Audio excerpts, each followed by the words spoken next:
sekarang, manfaatnya nanti. Nanti kamu akan melihat mudarat yang kamu sembunyikan ketika kamu berada di pesantren. Maka ikutin semua peraturan, ikutin semua akan urusan belajar. Ini yang kedua. Yang ketiga,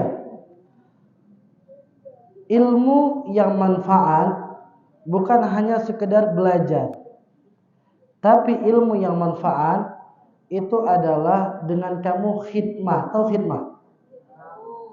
Tahu khidmah?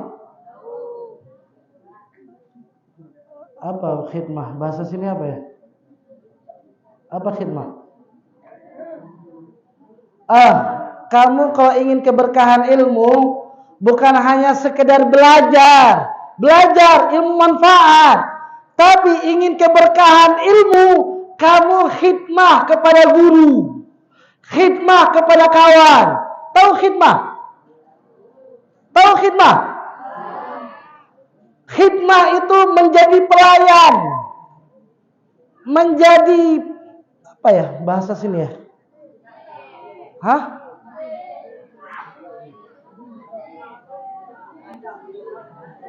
Saya nggak tahu bahasa sini apa. Saya kasih contoh. Semua ulama mereka nggak bakal berhasil kecuali ketika mereka belajar, mereka ada khidmah. Khidmah apa? Mereka menyiapkan sendal gurunya, mereka menyiapkan tempat untuk gurunya, mereka menyiapkan makanan untuk gurunya, mereka mencuci mobil gurunya, mereka mencuci kamar mandi kawannya, mereka menyapu rumah kamar kawannya, mereka sampai mencuci baju kawannya. Orang yang seperti ini nanti akan menjadi orang manfaat. Apa namanya?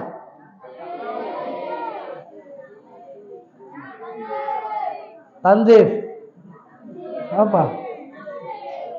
Udah terserah kalian apa itu, yang penting ketika kamu diperintah sama guru akan urusan menjadi khidmah, suruh buat air, suruh angkat tanah, suruh beres-beres.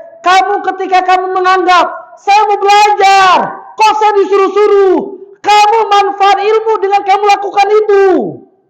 Syekh Ali Baros 13 tahun sama Habib Umar bin Abdurrahman Al-Attas 13 tahun beliau belajar, tapi beliau bukan belajar, beliau hanya belajar waktu 2-3 hari, sesaat.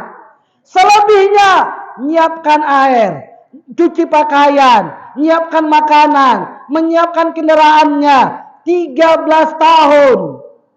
Kemudian setelah itu dia mau belajar, kata kawannya, kamu datang sini mau jadi pelayan atau menjadi penuntut ilmu?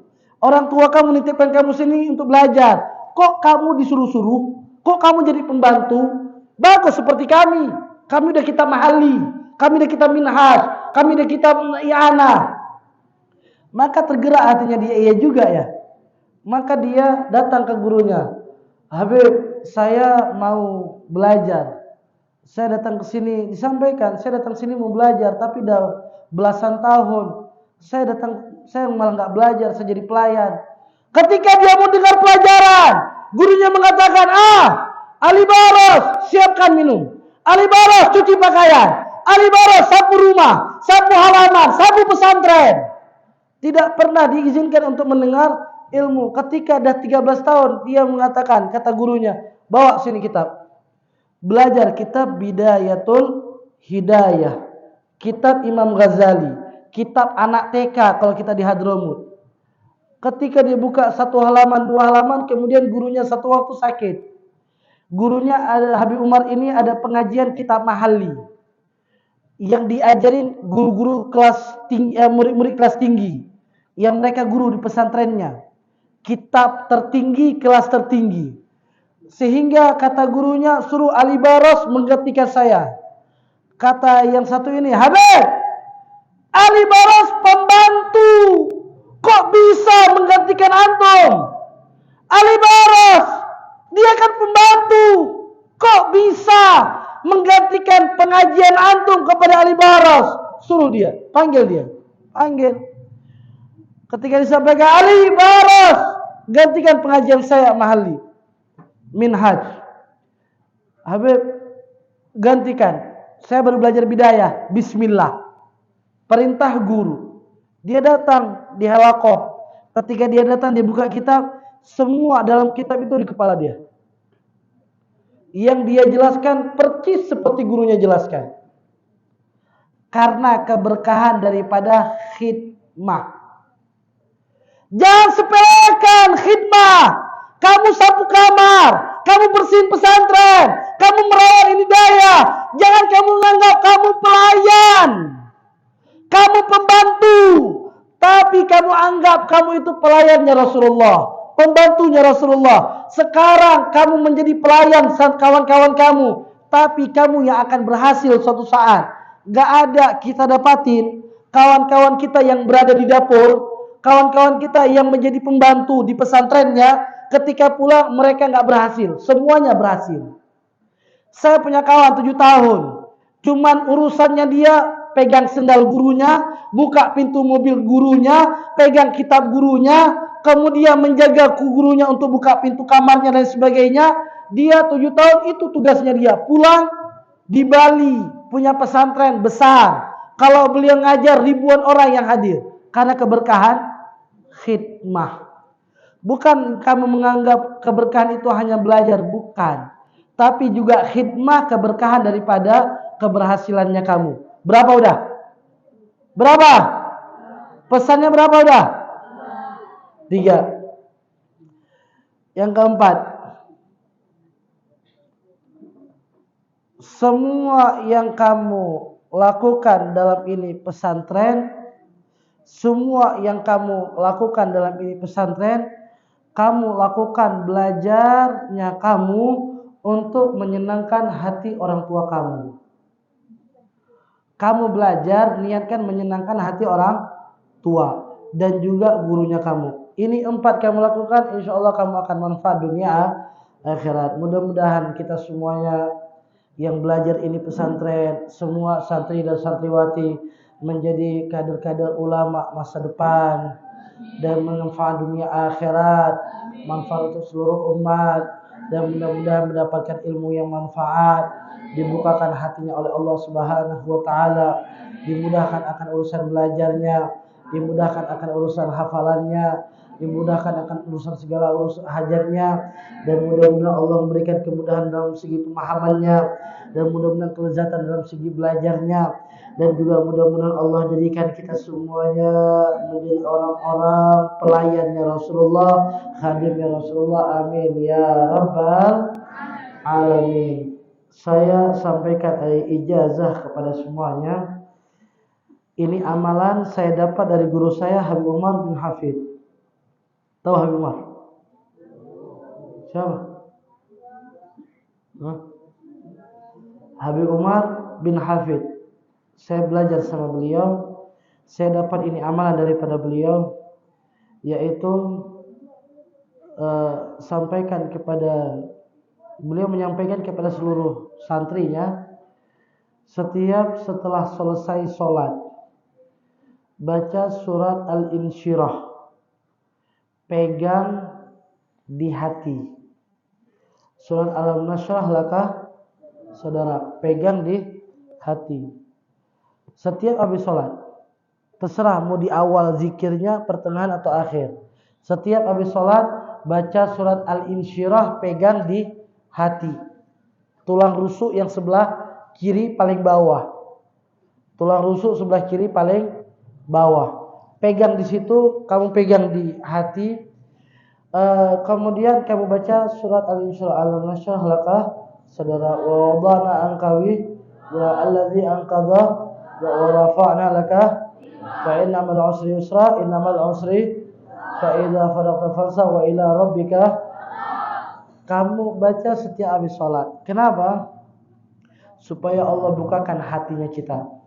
Semoga Allah membukakan pemahaman dalam diri kita. Semoga Allah mudahkan hafalannya kita dan memanfaat ilmu agama dunia akhirat. Itu pesannya Habib Umar kepada seluruh santrinya setiap habis sholat. Ada satu yang lupa. 5 berarti pesan. Apa itu? Kamu belajar di pesantren, jangan pernah meremehkan sunnah Rasulullah. Ini sebenarnya poin paling penting. Kamu belajar warisannya Rasulullah, betul tidak? Jangan pernah meremehkan daripada kesunahannya Rasulullah. Allah itu kan cuma sunnah. Betul tidak? Betul. Allah itu kan cuma sunnah. Dia meremehkan sunnah. Santri, guru, ketika dia meremehkan sunnah, gak bakal dapat ilmu manfaat. Karena apa? Dia meremehkan sang pemberi warisan, yaitu Nabi besar Muhammad Sallallahu Alaihi Wasallam. Sampai disebutkan oleh guru kita Hasan Syadri, barang siapa dia menyebutkan santri tapi gak sholat tahajud, maka dia bukan santri. Santri tapi gak pakai siwak. Ada siwak? Mana? Mana? Mana? Masuk mana? Mana siwak? Coba keluar siwak. Gak ada apa? Habis ini semua pakai siwak. Siap? Siap? Mau mudah hafalan? Siwak. Mau cepat ngafal? Siwak. Mau fase bacaan? Siwak. Mau mendapat ilmu manfaat? Siwak. Semua dengan siwak. Susah ngafal, kamu siwak. Susah belajar, kamu siwak. Santri nggak pakai siwak, bukan santri. Santri meninggalkan sholat sunnah, bukan santri. Santri meremehkan sunnah, bukan santri. Apalagi guru. Karena apa? Semua santri urusan sunnah, maka itu menjadi wajib bagi santri.